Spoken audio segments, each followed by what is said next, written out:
My name is Selena Foster, and I'm 32 years old. For most of my life, I've been the quiet one, the one who made sure everything ran smoothly while everyone else lived in the spotlight. Growing up, I watched my younger sister-in-law, Bridget, always stand out, perfectly polished, confident, and unapologetically ambitious. Me? I was content to be in the background, finding my joy in the little moments with my family. But it all changed the moment I became a mother. It all started with Oliver, my son. He's 8 now, but when he was 6, we got the diagnosis that changed everything. Tetralogy of Fallot, a severe congenital heart defect. The doctors told us that without immediate surgery, Oliver wouldn't survive past childhood. The news hit like a storm. My husband, Maxwell, and I were devastated. We clung to each other for support, but we had to be strong for Oliver. Maxwell's sister, Bridget, made her opinions known the moment she heard about the diagnosis. I was already feeling overwhelmed, trying to balance the weight of Oliver's condition with the constant pressure of being the responsible one, the one who had to handle it all. But Bridget, she didn't see it that way. To her, I was the one overreacting, the one who couldn't handle the stress. Maxwell and I spent hours in the hospital with Oliver, learning everything we could about his heart condition. I read up on medications, treatments, everything. We met with Dr. Morrison, his cardiologist, who outlined the steps we needed to take to keep Oliver's heart stable. The surgery went well, and for a while it felt like we could breathe again. But that didn't mean we could relax. Dr. Morrison made it clear. Oliver would need constant monitoring for the rest of his life. Any change in his condition could be life-threatening. Oliver went through his recovery with surprising strength, but I remained vigilant. I made sure his school knew his condition, kept track of his medications, and ensured every part of his life was carefully managed. Maxwell, of course, supported me, but it was clear that his sister Bridget didn't fully understand the gravity of the situation. As the months went by, everything seemed to stabilize. But then, 2 months ago, things started to change again. Oliver began complaining about chest pains, and his heart rate was off. The irregular beats sent me straight into panic mode. I rushed him to Cedar Grove Medical Center, where Dr. Morrison admitted him for further tests. We were told that Oliver's heart rhythm was unstable, and he would need to stay in the hospital for monitoring. It wasn't good news, but I was trying to stay strong for him. That's when Bridget entered the picture again. She showed up at the hospital the day after Oliver was admitted, acting like she was the concerned aunt of the year. "Poor Oliver," she cooed, bringing him a stuffed animal. She played the role perfectly. But I could see through it. Her concern was never genuine. "Selena tends to be a bit overprotective and paranoid," Bridget casually remarked to a nurse while I was explaining Oliver's medication schedule. "You should probably verify everything she says with the doctor." The nerve. I had been doing everything I could to protect my son, but Bridget, as always, was undermining me. "I'm just looking out for Oliver," I said, my voice shaking with a mix of frustration and disbelief. "You get so anxious about his condition that sometimes you're not thinking clearly," Bridget added, speaking over me as if my every word was in question. Maxwell had gone to the cafeteria to grab some coffee, so he missed the exchange. When I told him about it later, he dismissed it. Bridget was probably just trying to help in her own way. I didn't have the energy to argue, but my sister Ashley, who visited that afternoon, saw right through it. "That wasn't help. She was trying to make you look incompetent," Ashley said, her voice tight with anger. Bridget's interference didn't stop there. Over the next few days, she would bring toys, snacks, and even sugary treats, despite Dr. Morrison's orders to avoid sugar while they stabilized Oliver's heart rhythm. "Bridget, he can't have that candy. His doctor said no sugar while we're trying to stabilize his heart," I told her firmly. "Oh, please," she scoffed. "A little candy won't hurt him. You're being ridiculous." "I'm following the doctor's orders," I replied, but she ignored me. Maxwell was exhausted. After days of sleeping in a hospital chair, he didn't want to start any more drama. "Just let Bridget visit without starting a fight," he told me. I wasn't starting a fight. I was protecting our son. But Bridget was relentless. Every time she came to visit, she'd question the nurses, even asking how often they were checking Oliver's vitals. "Are you sure you're giving him the right dosage? How often are you actually checking on him?" Sharon, a kind nurse who had been taking care of Oliver since his admission, pulled me aside one day. "Mrs. Foster, I need to mention something. Your sister-in-law has been asking very specific questions about Oliver's monitors and alarms, what they track, how they work, what happens if they're turned off. I was immediately unsettled. That's odd. Why would she ask about that? I asked, my gut telling me something wasn't right. I don't know, Sharon said quietly, but I wanted you to be aware. I tried to mention it to Maxwell, but he brushed it off. She probably just wants to understand his care better. She works in medical sales, after all. I wasn't so sure, but I didn't press the issue. Looking back, I wish I had. I wish I'd trusted my instincts. But instead, I kept quiet, allowed Bridget to get close to Oliver, never suspecting that the real danger was just around the corner.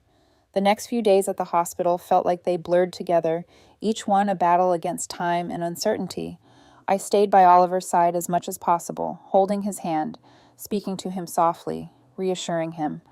But no matter how many times I told him everything would be okay, I couldn't shake the fear that it might not be. Not this time. Dr. Morrison checked in regularly, running tests and adjusting Oliver's medications. We were told that he'd need to be on continuous monitoring for at least a week. His heart rhythm was still unstable, and the doctors were trying to figure out the right combination of treatments to stabilize him. Oliver was in and out of sleep, but he was still so brave. He never complained. I remember one night, sitting by his bed, watching him as he slept so peacefully. It made me wonder if he truly understood just how fragile his little heart was, or if he even needed to. But I did, and I couldn't help but feel the weight of it pressing down on me. It wasn't long before Bridget returned to the hospital, like she always did, inserting herself into every conversation, every decision. "I'm just here to help," she said, but her voice was always too sweet, too perfect, too calculated. She showed up every day, bringing Oliver toys and snacks, as if she were the only one who cared about him. She'd smile that insufferable smile of hers, pretending to be the doting aunt. It made my skin crawl. One afternoon, I was sitting with Oliver, explaining his medication schedule to a new nurse. I was doing what I always did, making sure everyone knew the exact doses and times. Bridget, of course, interrupted. "Actually, Selena tends to be a bit overprotective and paranoid," she said casually, her voice dripping with condescension. "You should probably verify everything she says with the doctor." I didn't respond at first. I couldn't. The anger in my chest was suffocating. I was doing the best I could, for Oliver, for Maxwell, for all of us. But Bridget had a way of making me feel small, insignificant, like I didn't matter. "I'm just looking out for my son," I finally said, my voice tight. She dismissed me with a wave of her hand. "Of course, but you're a little too anxious. Sometimes you're not thinking clearly." The words stung. I wanted to fight back, but I bit my tongue. Maxwell was in the cafeteria at the time, and I didn't want to cause a scene. "She's probably just trying to help," he would say later when I told him what had happened. But that wasn't helping. That was undermining me, questioning everything I did. My sister-in-law's behavior didn't stop there. Over the next few days, I started to notice small but disturbing things. Bridget would ask the nurses specific questions about the monitors, the alarms, and how they worked. She seemed especially interested in the cardiac alarms that tracked Oliver's heart rate. "What happens if the alarms get turned off?" she asked one nurse. I overheard her once, asking how long a child could survive a cardiac event without immediate intervention. The questions were always innocent enough, right? But something felt off. Why was she so obsessed with the alarms? I brought it up to Maxwell, but as usual, he brushed it off. "She works in medical sales, Selena. Maybe she's just curious about the equipment." But I wasn't sure anymore. The more I thought about it, the more unsettled I became. There were things Bridget wasn't saying, things she wasn't doing, and I couldn't shake the feeling that she was up to something. Then, on Tuesday evening, things took a darker turn. Maxwell had gone home to shower, and I was finally getting a moment to breathe. It had been 6 days of nonstop tension. My mom, Linda, came to sit with Oliver so I could grab something to eat. "Go," she insisted. "I'll stay with him. Take your time." I was so exhausted that I barely managed to make it to the cafeteria, grabbing a sandwich and a cup of coffee. I had been gone maybe 20 minutes when I came back to a scene that would haunt me forever. Oliver was still in his bed, but something was wrong. His breathing was shallow, quick, and irregular. My heart dropped into my stomach. I immediately checked the heart monitor screen, my fingers trembling. His heart rate was plummeting. 70 beats per minute. 60. 50. "Oliver?" I whispered, shaking him gently, but he didn't respond. His eyes were closed, his little chest barely rising with each breath. I didn't know what was happening, but I knew it wasn't good. I ran to the door, screaming for help. "Nurse, I need help. Something's wrong with my son." Sharon, the nurse who had been caring for Oliver, came rushing into the room. She glanced at the monitor, and her face went pale. "Code blue!" she shouted. The room flooded with medical staff. I was pushed aside as they began working frantically on Oliver. I could barely breathe. I couldn't understand what was happening. My son, my sweet boy, was in danger. The room was filled with chaos. I could hear them talking, trying to stabilize him, but all I could think was, why wasn't the alarm going off? Dr. Morrison appeared from somewhere, already in scrubs, her face grim. "Why wasn't I notified?" she demanded. The nurse checked the connection. "The alarm, it's not sending to the nurse's station," she said, her voice shaking. That's when I heard it. The flatline. The horrible, never-ending beep that echoed through the room. My son was flatlining. The seconds felt like hours as I stood frozen in place, watching in helpless horror. The chaos around me was a blur. Nurses and doctors flooded the room, their faces grim and focused, working on Oliver like it was a routine procedure. But to me, it was anything but. My heart raced, my chest felt tight, and I could barely breathe. I couldn't lose him. Not like this.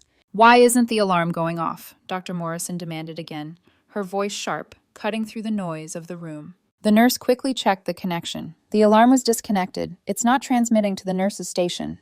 Disconnected. The word echoed in my head like a hammer to the chest. Who would do that? I was shoved aside, not gently, but with purpose. The doctors and nurses were working as if they had done this 100 times before, and yet every moment felt like the longest of my life. My body trembled uncontrollably. I couldn't help. I couldn't do anything. Maxwell hadn't been there when it all started, but he arrived in the hallway just as they moved Oliver to the ICU, his face pale and panicked. The doctors hadn't told him yet what had happened, but the look in my eyes must have said it all. "Selena," he whispered, voice cracking. "What's going on? What happened?" I could barely respond. "The alarm. It was disconnected. Someone turned it off. No one heard it." He gripped my shoulders, his eyes wide with disbelief. "But who? Who would do that?" I didn't know. I didn't have an answer. I was still in shock. I couldn't focus. All I knew was that someone had put my son's life at risk. And that thought, that chilling realization, made the world around me spin. Dr. Morrison approached us once Oliver was settled in the ICU. She looked at us both, her expression dark. "He's stable now, but that was extremely close. If you hadn't noticed his breathing, Selena, and called for help when you did, he wouldn't have made it." The words felt like ice. If I hadn't noticed, I felt a wave of guilt crash over me. What if I hadn't checked? What if I hadn't been there to see him struggling? "Why wasn't the alarm triggered?" Maxwell asked, his voice shaking with anger now. "How did this happen?" "We're investigating," Dr. Morrison replied. "The hospital's security is reviewing the footage, and we're interviewing everyone who was in the room today. But the fact is, your son was in danger because that alarm wasn't working." She looked at me. "If you hadn't been vigilant, if you hadn't noticed the signs, we wouldn't be here right now." I nodded, barely hearing her words. My mind was racing. Why wasn't I informed sooner? Why wasn't I notified when the alarm was disconnected? But it didn't matter. My son had survived. For now. Maxwell and I stood in the hallway outside the ICU, our arms around each other, both of us shaking. I had never felt so helpless. The reality of what had happened, what could have happened, settled over me like a heavy weight. Bridget. I could feel it in my bones. She had been in the room. She had been the only one who was there when the alarm was disconnected. The thought twisted my stomach. Could she have done this? I didn't want to believe it, but everything, her constant undermining of me, her questioning of the nurses, her dismissive attitude toward Oliver's condition, pointed to one disturbing conclusion. The hospital started its investigation immediately, reviewing security footage from the room. It wasn't long before the truth came to light. Bridget had been alone with Oliver for 18 minutes.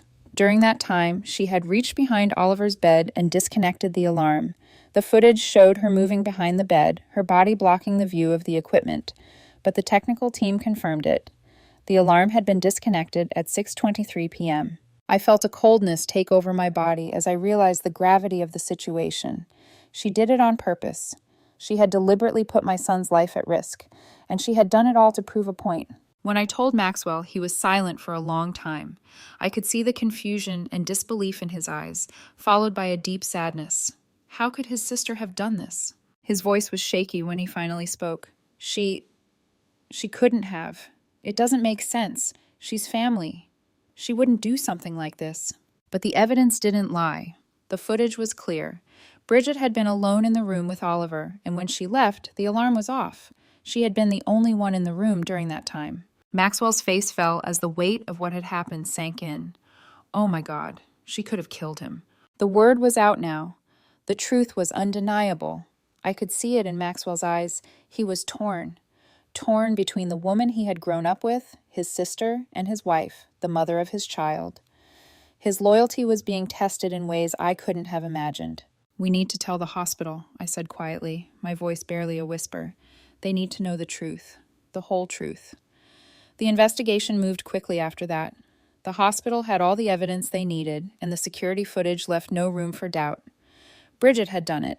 She had deliberately disconnected Oliver's heart monitor alarm, putting his life at risk. Maxwell and I sat in a small conference room with Detective Harris, the lead investigator assigned to the case. The room felt cold, sterile. I didn't want to be here, but I knew we had no choice. We had to face the truth. Detective Harris spoke first, his voice calm but firm. Mrs. Foster, we've reviewed the security footage, and it confirms what you've suspected. Your sister-in-law, Bridget, disconnected the alarm at 6:23 p.m. She was alone with your son for approximately 18 minutes, and during that time, the alarm was intentionally turned off. I could barely hear him. The words echoed in my head, but all I could think about was Oliver, my son, who had almost died because someone I trusted had decided to teach me a lesson. Maxwell's face went ashen. I could see the shock in his eyes, the disbelief. He had always defended Bridget, excusing her rude comments and dismissive behavior as awkwardness. But this was something he couldn't explain away. She didn't mean it, Maxwell whispered, as if hoping the words could somehow make the truth disappear. But I could see it in his eyes. He knew. She didn't mean to hurt him. The detective nodded grimly. I'm afraid the evidence suggests otherwise, Mr. Foster. Bridget's behavior leading up to the incident and the actions she took when she was alone with your son point to a deliberate act. Deliberate? I couldn't help myself. The anger that had been building inside me finally bubbled to the surface. She nearly killed my son. Maxwell stood up suddenly, his chair scraping against the floor. She didn't do this on purpose. She's my sister, Selena. She's family. His voice cracked with emotion. But I wasn't backing down. I had seen the signs for months, how Bridget had undermined me at every turn, how she had inserted herself into every decision, every moment that was supposed to be about our son's health, how she had dismissed my worries, belittled me in front of others. It was all so clear now. She wanted to prove something. I know it's hard, Detective Harris said softly, but right now the facts are clear. Your sister-in-law intentionally tampered with medical equipment. We need to proceed with the investigation. We have to charge her with reckless endangerment. The words hit me like a punch to the gut. Reckless endangerment. I had never imagined a day would come when I would hear those words in relation to my own family. Maxwell sat down again, his face buried in his hands. This isn't real. It can't be. Bridget would never do something like this. But I knew. She had. And it wasn't just an accident. She wanted me to see how wrong I was about everything. The police questioned Bridget the next day. She denied everything at first, of course. I didn't do anything, she insisted. I don't even know what you're talking about. But the security footage told a different story. They showed her the video, the moment she stood up, moved behind Oliver's bed, and reached for the equipment. Bridget's face went white as the footage played, her lies unraveling right before her eyes. I was just adjusting his pillow, she tried to claim, her voice trembling. The wires were tangled. I didn't mean to do it. The detective was unmoved. Miss Foster, the disconnect requires pressing a specific button and holding it for 3 seconds. That's not something you can do by accident. We have proof. Bridget's story kept changing. First, she said she hadn't touched anything. Then she claimed it was a mistake. But the evidence was damning. I was standing just outside the interrogation room when the truth finally came out. Bridget had done it on purpose. And the reason? She wanted to prove a point. I just wanted Selena to see, Bridget admitted in a voice barely above a whisper. She acts like she's the only one who cares about Oliver, like she's the only one who knows what's best for him. I wanted to show her that she's not always right, that she's too overprotective. I felt sick. She almost killed my son because she couldn't handle the idea that I might know what's best for my own child. I thought the nurses would check on him, Bridget said weakly, almost as if trying to justify her actions. I didn't think anything serious would happen. I just wanted to show her that her constant hovering wasn't the only thing keeping him safe. The delusion was staggering. She had gambled with a child's life to prove a point about parenting, and she had almost won, but Oliver's heart had started failing, and no one had known until I noticed the signs. The police pulled her phone records. They found disturbing Google searches in the days leading up to the incident. How do cardiac monitors work? Can you disable hospital alarms? What happens when heart monitor alarm is off? And the most chilling of all, how long can a child survive a cardiac event without treatment? Text messages between Bridget and a friend also surfaced. In one, Bridget complained, "Selena acts like she's the only one who cares about Oliver. She treats everyone like they're incompetent." It was all there, the motive, the deliberate action, and the proof. The days following Bridget's confession felt like a blur. The police were relentless, digging deeper into the web of lies she had woven. The evidence was overwhelming. Her motives, her actions, they were all laid out in front of us, undeniable. The hospital, the police, everyone was now on alert. And while Oliver was recovering, emotionally, we were just beginning to process what had happened. The legal proceedings began swiftly.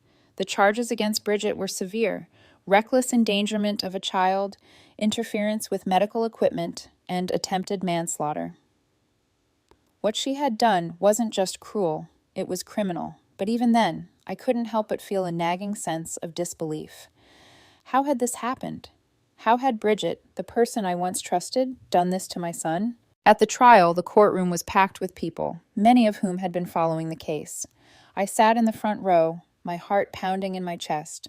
I felt numb, as though this was all happening to someone else. The tension in the air was thick. Maxwell sat beside me, his hands clenched in his lap, his face pale. Bridget was seated at the defendant's table, her face vacant, as though she was still trying to convince herself that what she had done wasn't that bad. But it was. The prosecution laid out the evidence, piece by piece. They played the security footage of Bridget in Oliver's room, reaching behind his bed to disconnect the alarm. They presented her phone records, her Google searches, the text messages. It was all there, the proof. The prosecutor was blunt. "Miss Foster deliberately disabled a life-saving medical device," he said, his voice clear and firm. "This was not a mistake. This was calculated." They brought in Dr. Morrison, Oliver's cardiologist, to testify. Her words were chilling. "The alarm system exists because immediate intervention can mean the difference between full recovery and death or permanent brain damage." She looked directly at Bridget.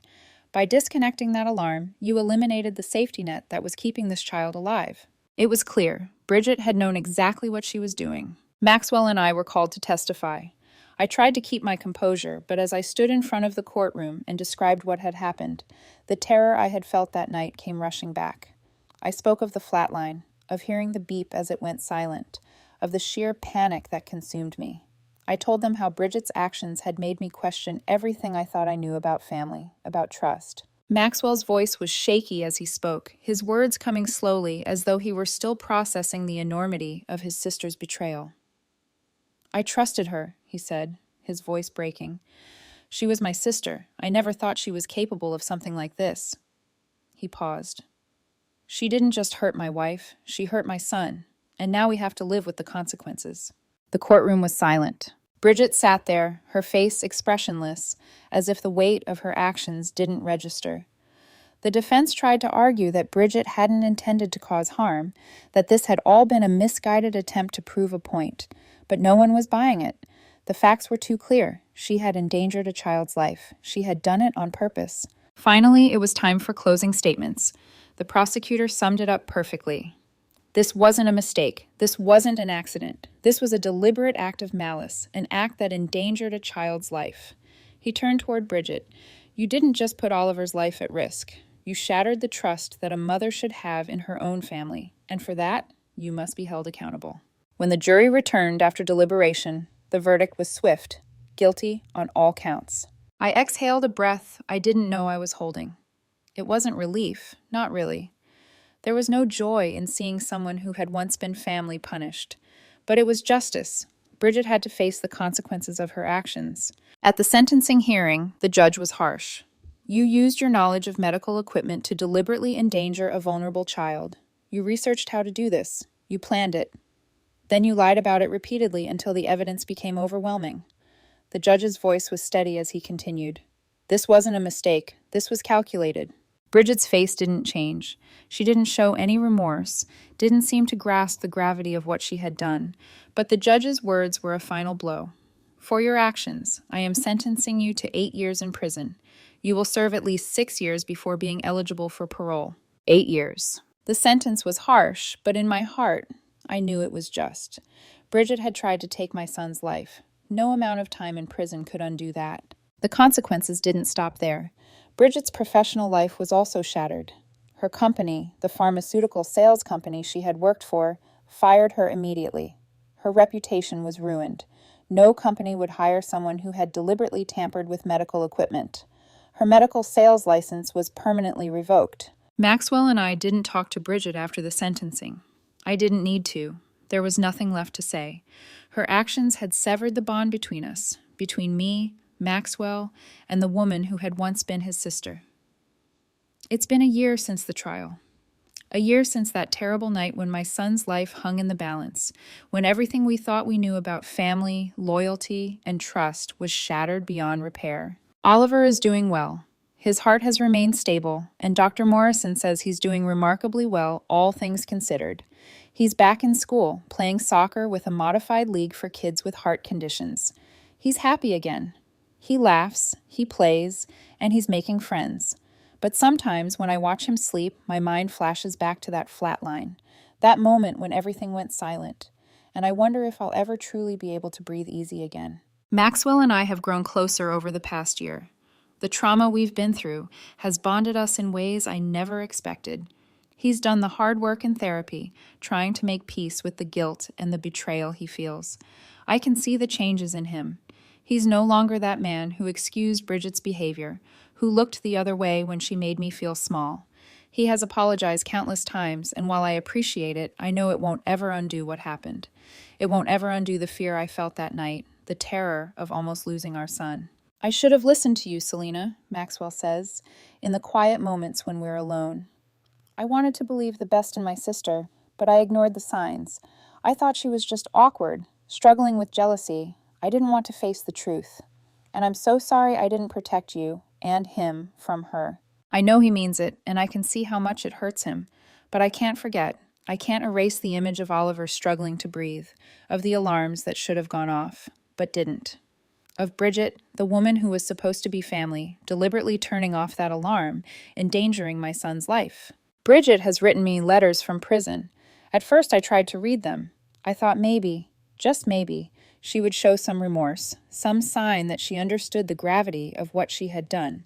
But each letter is full of excuses about how she never meant for it to go that far, how she was only trying to help me see that I was too overprotective. She still doesn't get it. I stopped reading the letters after the third one. There was nothing left to say. I don't want to hear her apologies. I don't want to forgive her. And maybe that makes me a bad person, but I can't forgive someone who endangered my child's life to prove a point about my parenting. What she did was unforgivable. Maxwell has written one letter to her, but it wasn't to reconcile. It was to cut ties for good. He wrote, "You almost killed my son because you were jealous of my wife. There's no coming back from that. Don't contact me. Don't contact Selena. And when you get out of prison, stay away from my family. You're my sister by blood, but you're dead to me." That was it. That was the final word. It's not just Bridget who has to live with the consequences of her actions. Diane and Thomas, Maxwell's parents, also struggled with the truth. For months, they couldn't reconcile the sister they'd raised with the woman who had almost killed their grandson. But eventually, even they couldn't deny what Bridget had done. Thomas admitted it one night during a difficult family meeting. "We should have set boundaries," he said quietly, his voice thick with regret. "We should have protected you, Selena. We should have protected Oliver from her behavior." And that was their admission. I could hear the guilt in their voices, but it didn't change the past. It didn't bring back the innocence that had been stolen from us. Still, we're working on it, for Oliver's sake. We've slowly rebuilt the relationships that matter. Natasha has been a constant in our lives, providing support, understanding, and a shoulder to lean on when I needed it most. She was there for me when I had to cancel plans, when I couldn't bring myself to leave Oliver's side. She never judged me for being overprotective. She understood. Ashley, too, has been there. We've come to rely on each other, finding solace in our shared understanding of what happened and the strength we've all found in each other. And my mom, Linda, continues to visit every week. She still carries the guilt of leaving Oliver alone with Bridget that night. But we've told her 1,000 times that it wasn't her fault. It never was. But she's a mother, and that guilt runs deep. Diane and Thomas have also been trying to make amends. They see Oliver now, only when we're comfortable with it, and they're working on rebuilding their relationship with him. Slowly, they're learning how to be better grandparents, and we're learning how to trust them again. The hospital, too, has implemented new security measures. Every alarm disconnection is now automatically logged and triggers an immediate investigation. It's a small consolation, but at least it ensures that no other child will be put in harm's way the way Oliver was. Sharon told me that they're using Oliver's case as part of the training for new nurses, teaching them how to recognize concerning behavior from visitors and how to trust their instincts when something feels off. Our son's story is protecting others. As for Bridget, I don't know what her future holds. Her parole hearing is in 5 years. Maxwell and I have already written statements opposing her early release. So has Dr. Morrison, the hospital, and the prosecutor. We won't let her out early, not after what she did. Oliver knows a simplified version of what happened, that Aunt Bridget made a very bad choice that hurt him, that she's in prison because she did something dangerous. He understands that it wasn't his fault, and we've assured him that he's safe now. As he gets older, we'll tell him more. But for now, we're focused on keeping him secure, helping him feel loved, and making sure he knows that he is not alone. People ask me if I've forgiven Bridget. The answer is simple: no. Maybe that makes me a bad person, but I can't forgive someone who gambled with my son's life. She didn't just disconnect an alarm. She took a risk with a child's future and almost lost. And I'll never forget the terror I felt. The feeling of helplessness, of watching my son fight for his life, knowing that someone had tried to take that from him. I'll never forgive her for that.